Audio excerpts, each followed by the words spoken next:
नमस्कार दोस्तों, मैं हरेंद्र आपका इंडिया एजुकेशन आपके यूट्यूब चैनल में स्वागत करता हूं। आज से हम स्टार्ट कर रहे हैं पॉलिटी के टॉप 200 क्वेश्चन की सीरीज जो आपके एग्जाम के लिए इंपॉर्टेंट है। इससे पहले हमारे चैनल पर हिस्ट्री के टॉप 100 क्वेश्चन करा दिए गए हैं, ज्योग्राफी के टॉप 100 क्वेश्चन आपके लिए करा दिए गए हैं, इकोनॉमी के 10 करा रहे हैं। तो इस तरह से आपकी 200 की सीरीज लगभग सभी इंपॉर्टेंट सब्जेक्ट की हमारे चैनल पर चल रही है।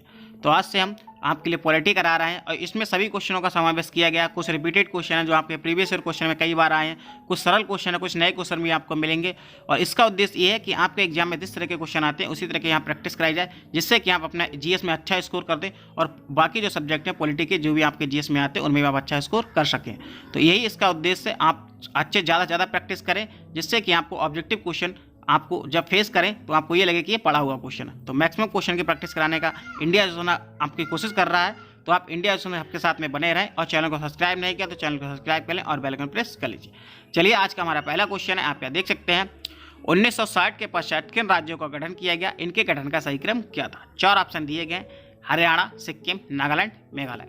तो आपको सही क्रम बताना है, उसके नीचे आपको क्रम यहाँ इन चारों ऑप्शन में से चूज करना है। तो देख लीजिए, आपको पता होना चाहिए कौन सा राज्य कब बना है, तभी आप इसका आंसर बता सकते हैं। हरियाणा बना है आपका 1966 में, सिक्किम बना है आपका 1975 में, नागालैंड बना है आपका 1963 में और मेघालय बना है आपका 1972 में। तो इस तरह से आपको पता होना चाहिए। आपका मैंने बताया 1963 में, 1975 और ये आपका 1966। देख लीजिए कौन सा पहले आ रहा है। सबसे पहले आपका 63 नागालैंड आ रहा है, नागालैंड से आपका 3 से आपका ऑप्शन डी में देख लीजिए, और लास्ट में 2 आ रहा है। तो चेक कर सकते हैं, 1975 सबसे लास्ट है, तो हाँ, तो 2 ऑप्शन आ रहा है, तो इसका सही है। आप देख सकते हैं, इस क्रम से लगा सकते हैं। सबसे पहले आपका नागालैंड आएगा, फिर आपका हरियाणा आएगा, फिर आपका मेघालय आएगा और आपका दूसरे नंबर पर आएगा सिक्किम, जो सबसे लास्ट में है 1975 में। सिक्किम के लिए मैं एक पॉइंट और आपके लिए बताना चाहूँगा। ये आपका जो 35वां संविधान संशोधन हुआ था आपके संविधान में अमेंडमेंट हुआ था 35, तो उसके तहत इसको सह राज्य का दर्जा दिया गया था। और 36 अमेंडमेंट है जो आपका, उससे इसको पूर्ण राज्य बना दिया गया और ये भारत का 22वां राज्य बना था 1975 में। तो ये भी आपको याद रखना है, इंपॉर्टेंट पॉइंट है। सिक्किम इंडिया का 22वां राज्य बना था 1975 में 36वें अमेंडमेंट के तहत। चलिए, अगला क्वेश्चन है हमारा, संघीय क्षेत्रों के दिन प्रतिदिन का प्रशासन कौन देखता है? 4 ऑप्शन दिए गए हैं, राज्यपाल, राष्ट्रपति, केंद्रीय गृह मंत्री, राज्य गृह मंत्री। तो इसका सही आंसर है आपका ऑप्शन बी, राष्ट्रपति आपका देखते हैं संघीय क्षेत्रों को। संघीय क्षेत्रों से मतलब आपके केंद्र शासित प्रदेशों से। केंद्र शासित प्रदेशों को सीधे राष्ट्रपति देखते हैं। आप जानते हैं राष्ट्रपति वहाँ के लिए जो आपके उपराज्यपाल है उन्हें भेजता है, जो प्रशासनिक अधिकारी के रूप में सब कुछ देखते हैं। तो राष्ट्रपति के कंट्रोल में रहता है आपके केंद्र शासित प्रदेश। तो एलजी जो वहाँ रहते हैं, लेफ्टिनेंट गवर्नर, वो सब कुछ कारोबार करते हैं, राष्ट्रपति उन्हें चुन के भेजता है। अगर इसमें उपराज्यपाल रहता तो राष्ट्रपति ऑप्शन नहीं रहता, तो उपराज्यपाल वहाँ का ऑप्शन सही हो सकता था, लेकिन दोनों एक साथ आपके लिए नहीं मिलेंगे कभी भी। तो आप चलिए, अगला क्वेश्चन है हमारा, राज्य पुनर्गठन अधिनियम 1956 ने समस्त देश को कितने राज्यों और संघीय क्षेत्रों में विभक्त किया था? आप जानते ही हैं, राज्य पुनर्गठन आपका हुआ था 1956 में। ये आपको डेट भी याद रखनी है क्योंकि एग्जाम में पूछी गई है कई बार। तो और आपके जो ऑप्शन है 22 राज्यों, 9 आपके केंद्र शासित प्रदेश, 14 राज्यों और 6 संघीय क्षेत्रों या केंद्र शासित प्रदेश में 17 राज्यों या 7 संघीय क्षेत्रों, इनमें से कोई नहीं। इसका सही आंसर है आपका ऑप्शन बी, 14 राज्यों और 6 संघीय आपके क्षेत्रों में विभक्त किया गया था। जब आपका राज्य पुनर्गठन अधिनियम आया था 1956 में, तो उसके तहत इंडिया में 14 और 6 केंद्र शासित प्रदेश थे। चलिए, अगला क्वेश्चन है हमारा, भाषा के आधार पर सर्वप्रथम गठित किया जाने वाला राज्य कौन सा है? तो इसका सही आंसर है आपका 4 ऑप्शन में, पश्चिम बंगाल, आंध्र प्रदेश, तमिलनाडु, पंजाब। तो इसका सही आंसर है आपका ऑप्शन बी, आंध्र प्रदेश है आपका। आंध्र प्रदेश भाषा के आधार पर बनने वाला पहला राज्य, ये बना था 1953 में। और मैं आपके लिए बता दूं, 1956 में जैसे मैंने बताया राज्य पुनर्गठन आयोग होगा, तो 1956 में भाषा के आधार पर के बाद में कई राज्य बने हैं। तो ये आपको याद रखना है, जो राज्य पुनर्गठन आयोग 1956 आपको पूछता है कई बार, तो इंपॉर्टेंट डेट है, आपको याद रखनी है। भारत का संविधान क्या आपकी विशेषता है? नागरिकता से संबंधित में, नागरिकता से संबंधित कोई भी प्रावधान नहीं करता है। एकरी नागरिकता प्रदान करता है, दोहरी नागरिकता प्रदान करता है, बहुसूत्री नागरिकता प्रदान करता है। तो इसका सही आंसर है आपका ऑप्शन बी, एकरी नागरिकता प्रदान करता है। ये आपके लिए इंडिया में आपके लिए एकरी नागरिकता है, अमेरिका में आपके लिए दोहरी नागरिकता है। तो ये भी आपको पूछता है कि अमेरिका में कहाँ दोहरी नागरिकता है, तो अमेरिका में, ये भी आपको याद रखना है। और आपके जो भारतीय संविधान में नागरिकता से संबंधित अनुच्छेद है वो अनुच्छेद 5 से अनुच्छेद 11 तक दिए गए हैं। चलिए अगला क्वेश्चन है हमारा, वर्तमान समय में भारत में कुल कितने राज्य तथा संघीय क्षेत्र हैं? 25 राज्य, 9 केंद्रशासित प्रदेश या संघीय क्षेत्र, 24 और 7 केंद्रशासित प्रदेश, 28 राज्य, 9 संघीय क्षेत्र, 21 राज्य, 11 संघीय क्षेत्र। 4 ऑप्शन दिए गए हैं। इसका सही आंसर है आपका ऑप्शन बी, 28 राज्य और 9 केंद्रशासित प्रदेश हैं या 9 संघीय क्षेत्र हैं। अभी हमारे 2 जम्मू कश्मीर जो पहले राज्य था उसको अब आपका एक लद्दाख और जम्मू कश्मीर 2 केंद्रशासित प्रदेश में बदल दिया गया है। तो इस तरह से इंडिया में पहले 29 राज्य थे और 7 केंद्रशासित प्रदेश थे, लेकिन अब 28 राज्य और 9 केंद्रशासित प्रदेश है। ये क्वेश्चन आपका पूछा जा सकता है एग्जाम में। चलिए अगला क्वेश्चन है हमारा, भारत की देशी रियासतों के विलय में जिन 2 व्यक्तियों ने महत्वपूर्ण भूमिका निभाई थी वह कौन थे? ऑप्शन ए आपका जवाहरलाल नेहरू और सरदार पटेल, ऑप्शन बी है आपका Sardar Patel V P Menon, option C है Sardar Patel doctor Rajendra Prasad, option D है सरदार पटेल के एम मुंशी। इसका सही आंसर है आपका ऑप्शन बी, सरदार पटेल और बीपी मेनन ने आपके लिए महत्वपूर्ण भूमिका निभाई थी। ये आपका इंपॉर्टेंट क्वेश्चन है, एग्जाम में पूछा भी जा सकता है, इसको आप नोट डाउन कर लीजिए, याद कर लीजिए। बीपी मेनन आपके आखिरी वायसराय थे, माउंटबेटन उनके राजनीतिक सलाहकार थे और ये एक प्रशासनिक अधिकारी थे। इन्होंने सरदार पटेल के साथ मिलकर भारतीय के सभी रियासतों को एक करने में काफ़ी योगदान दिया था। सरदार पटेल का जन्म होता है आपका 31 अक्टूबर को, आप जानते हैं। इस दिन हम राष्ट्रीय एकता दिवस मनाते हैं, राष्ट्रीय एकता दिवस। तो ये भी पूछा जाता है राष्ट्रीय एकता दिवस किस दिन मनाते हैं? तो हम मनाते हैं 31 अक्टूबर को राष्ट्रीय एकता दिवस, सरदार पटेल के जन्मदिन पर राष्ट्रीय एकता दिवस। सरदार पटेल की 182 मीटर ऊंची गुजरात में प्रतिमा बनाई गई, जो विश्व की सबसे ऊंची प्रतिमा है। और आपके लिए बताना चाहूँगा मैं, सरदार पटेल के लिए लौह पुरुष भी कहते हैं, लौह पुरुष, सरदार पटेल के लिए लौह पुरुष भी कहते हैं। और जवाहरलाल नेहरू का जन्म होता है 14 नवंबर को, इस दिन हम बाल दिवस मनाते हैं। और जवाहरलाल नेहरू हमारे प्रथम प्रधानमंत्री बने हैं और सबसे लंबे समय तक प्रधानमंत्री रहने वाले हैं। और आपके सरदार पटेल प्रथम उप प्रधानमंत्री, ये हमारे उप प्रधानमंत्री बने थे। ये भी आपको पता है, इतने इंपॉर्टेंट क्वेश्चन आपको याद रखने जो आपके एग्जाम में पूछे जा सकते हैं। संविधान के किस संशोधन अधिनियम द्वारा बालकों की अनिवार्य शिक्षा का प्रदान किया गया था? 4 ऑप्शन दिए गए हैं। 91 अमेंडमेंट था, 92 अमेंडमेंट था, 88 अमेंडमेंट था, 86 अमेंडमेंट था। तो कौन सा आपका अमेंडमेंट था ये आपको बताना है। इसका आंसर आपका ऑप्शन डी सही है। आपका 86 अमेंडमेंट था, यानी 86वां संविधान संशोधन था, जिसके तहत 6 से 14 वर्ष तक के बच्चों के लिए अनिवार्य और निःशुल्क शिक्षा का प्रावधान किया गया था। इसके तहत आपका संविधान में अनुच्छेद जुड़ा था 21 का, जो आपका मौलिक अधिकार में है। और इसके तहत 6 से 14 साल के बच्चों के लिए अनिवार्य और निःशुल्क शिक्षा दी जाएगी। आपका 86 अमेंडमेंट है, 88, इसके बारे में बाद में बात करेंगे, पहले इसके बारे में बात कर लेते हैं। जो आपका 86 था, ये वाले में 2002 में आया था ये, तो शिक्षा का अधिकार आपका 2002 में हुआ था। और ये आपका 92 अमेंडमेंट है, जो आपका इसके इंपॉर्टेंट क्वेश्चन पूछे जाते हैं एग्जाम में कई बार। 92 अमेंडमेंट किससे संबंधित है और कई बार पूछा गया है। ये आपकी 8वीं अनुसूची में आपकी 4 भाषाएं जोड़ी गई थी आपकी, वो थी इसके तहत बोडो, डोगरी, मैथिली, संथाली। ये आपको याद रखना है। जो आपका 92 अमेंडमेंट था उसके तहत 8वीं अनुसूची में बोडो, डोगरी, मैथिली, संताली 4 भाषाओं को जोड़ा गया था। ये इंपॉर्टेंट है, कई बार एग्जाम में पूछा गया। इन चारों को आप याद लीजिए, इनके नाम भी पूछ सकता है कि 92 अमेंडमेंट में कौन सी भाषा जोड़ी गई थी। 4 ऑप्शन दे देगा, कोई एक और ऑप्शन दे देगा तो उसमें आपको मारने होंगे। चलिए आप ये देख सकते हैं। और ये जो आपका 91 अमेंडमेंट था, इसके तहत आपका दल बदल का कानून आया था। और 88 में आपका जो आपका सर्विस टैक्स था उसके बाद में प्रावधान किया गया था। तो अगला क्वेश्चन है हमारा, आप ये देख सकते हैं, संविधान भारतीय संघ को क्या नाम प्रदान करता है? संविधान के तहत इंडिया का क्या नाम है? ऑप्शन 4 दिए गए हैं। इंडिया अथवा भारत, इंडिया अथवा भारतवर्ष, इंडिया अथवा हिंदुस्तान, इनमें से कोई नहीं। इसका आंसर है आपका ऑप्शन ए, इंडिया अथवा भारत कहा जाता है। भारतीय संघ के संविधान में आपके लिए इंडिया अथवा भारत, भारतीय संविधान नाम देता है।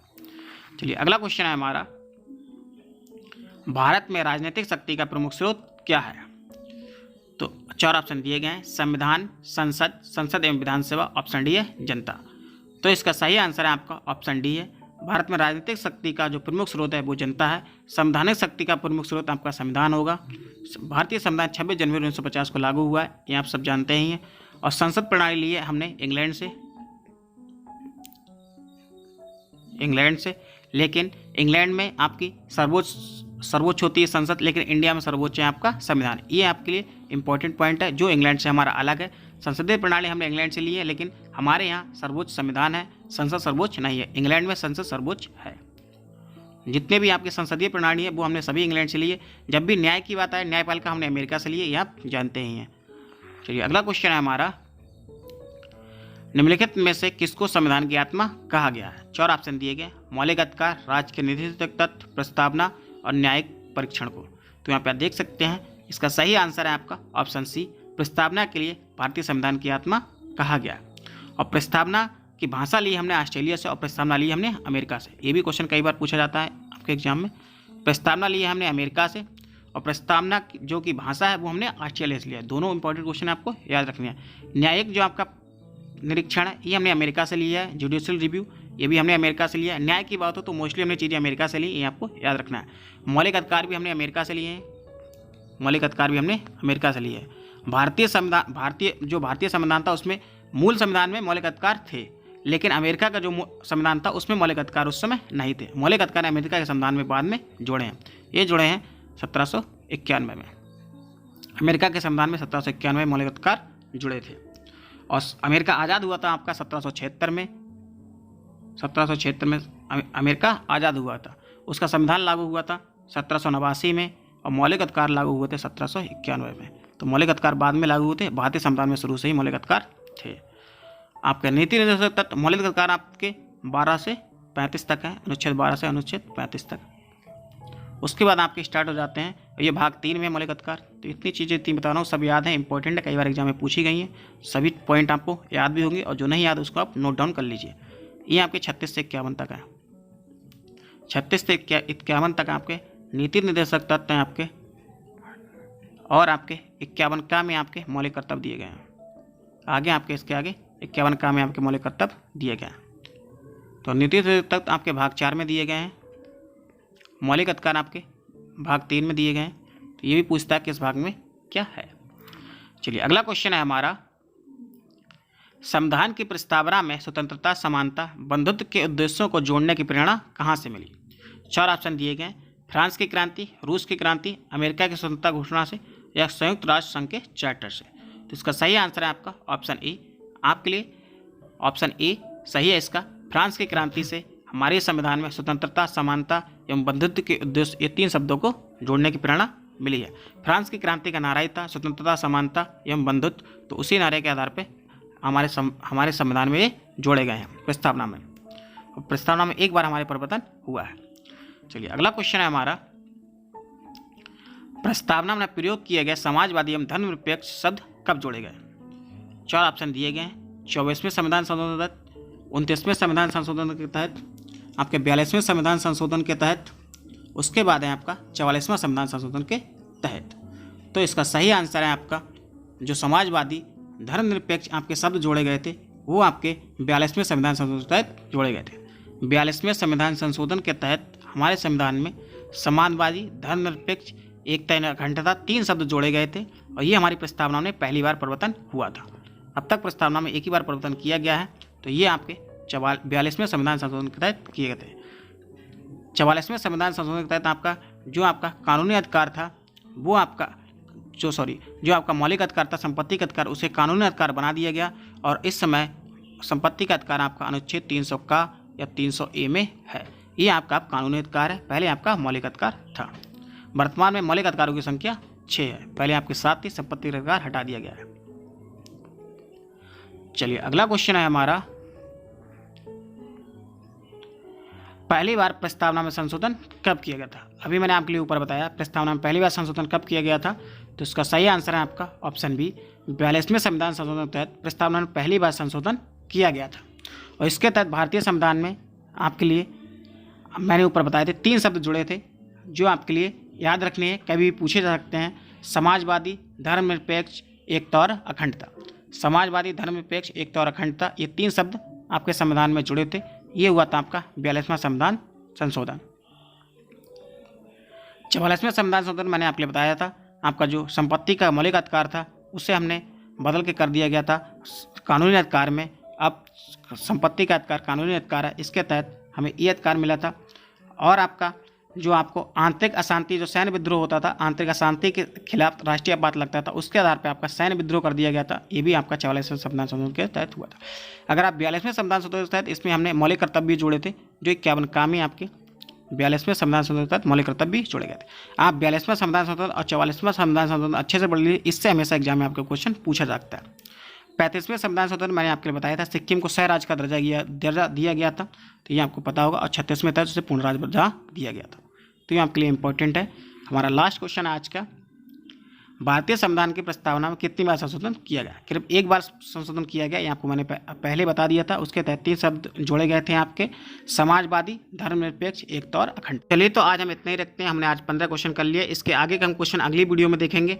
और आप देख सकते हैं 16वें क्वेश्चन का आंसर आप अगर चाहें तो कमेंट बॉक्स में कमेंट दे सकते हैं। भारतीय संविधान के किस संशोधन द्वारा संविधान में समाजवादी, धर्मनिरपेक्ष तथा राष्ट्र की एकता, अखंडता शब्द जोड़े गए थे?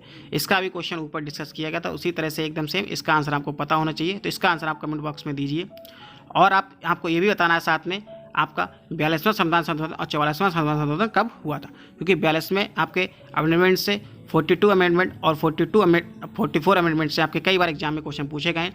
आपके जितने भी इंपॉर्टेंट पॉइंट बता रहा हूँ वो सब नोट डाउन करते जाइए, क्योंकि वहाँ से क्वेश्चन आपके एग्जाम में बहुत बार पूछे गए हैं। सभी आपके इंपॉर्टेंट क्वेश्चन है ये, और इनको आप अच्छे से देखिए सीरीज़ को। अगर आपका कोई कन्फ्यूजन है तो आप कमेंट कर दीजिए। आपको ये कैसा लग रहा है, आपका ये सीरीज़ पसंद आ रहा है तो वीडियो को लाइक करिए और अन्य दोस्तों के साथ में शेयर करना ना भूलें। और अभी तक चैनल को सब्सक्राइब नहीं किया तो चैनल को सब्सक्राइब कर लें और बेल आइकन प्रेस कर लीजिए। चलिए, मिलते हैं इसके अगले पार्ट में, तब तक के लिए नमस्कार।